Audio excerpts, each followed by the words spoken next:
I'm going to play it slowly first, the 4 different statements we did today. And remember the rest and then the kind of falling down motion or the sighing down motion of the stepwise notes that come down through the subject, and the other component of the subject being the pairs of dotted 8/16 at the end of the fall down of the 16th notes. You see that.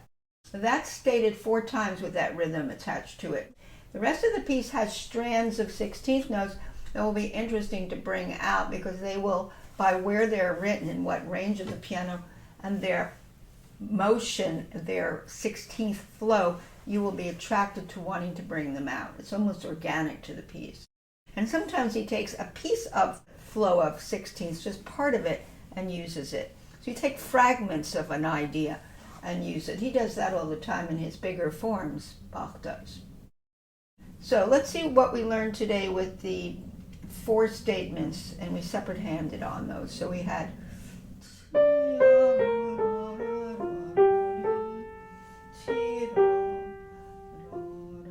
of course that coincided with that D there. Then the left hand did an octave lower what the right hand did.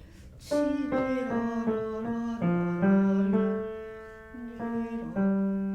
this coincided, this little cadence. Now here comes a statement in the harmonic minor because we added the C sharp, and we're starting on A now.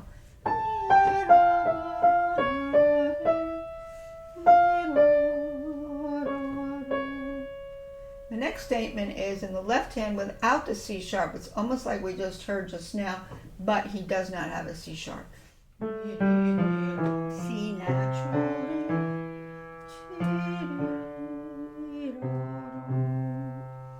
Now I'm going to play some of the other voices so you can kind of hear. I'm still bringing out that subject, but then again with Bach, when there are other voices in and around a subject, they're also important. We're going to have to parcel those out as well. One thing you want to be aware of when you start, you have a little introductory chord in D minor, DF.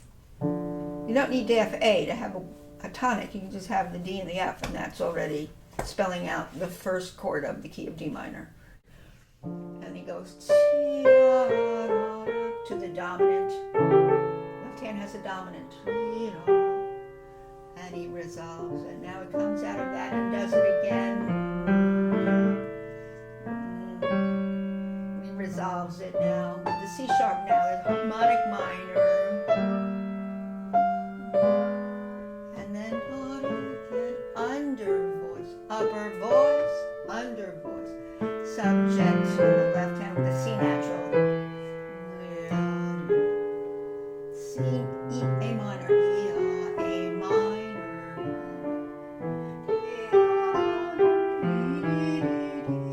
D minor again.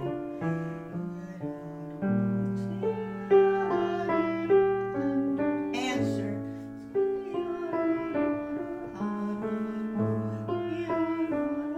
Upper voice, quarter notes. Surprise F sharp. G. Roll up to the diminished chord and under voice and regular D minor. I don't know if I did the ornaments, but now I'm going to do the ornaments. I try to play it first without the ornaments. But the fingering we worked on today and the subjects will easily accommodate the ornaments because you have the fingers that are right below or above the ornaments, whatever we're doing. If they're mordents, you have the fingers in place to create a note below the finger that we have in place. So that's not a problem. So actually I've heard recordings of this now of my favorite pianists like Angela Hewitt, and they play this quicker. I don't particularly want to play this quicker, but I think it could be played quicker as long as it has a sad quality of sort of sighing down motifs of that falling down flow of 16ths.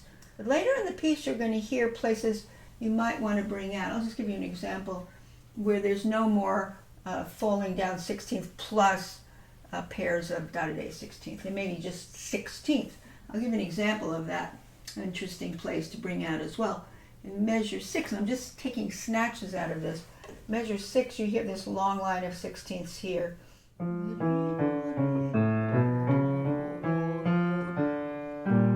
Right? It's a nice long line of cello range, and the right hand's moving slower above it with sort of broken chords, or chords that have, 2-note chords and then 3-note chords and then tie-overs and so forth.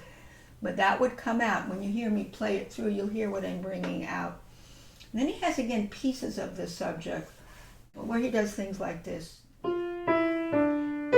it's just a little piece, 3/16 and a quarter, and then an under voice, and then soprano note and an under voice, then under voice. Because if you look at the music, you'll see the stemmed out under voices. Okay, good. You'll see where I'm pushing down a lower voice and where I am throwing a spotlight on a motion voice, a voice that's moving, that somewhat resembles the subject in some form or another. Okay, I'm going to go into the tempo of the piece.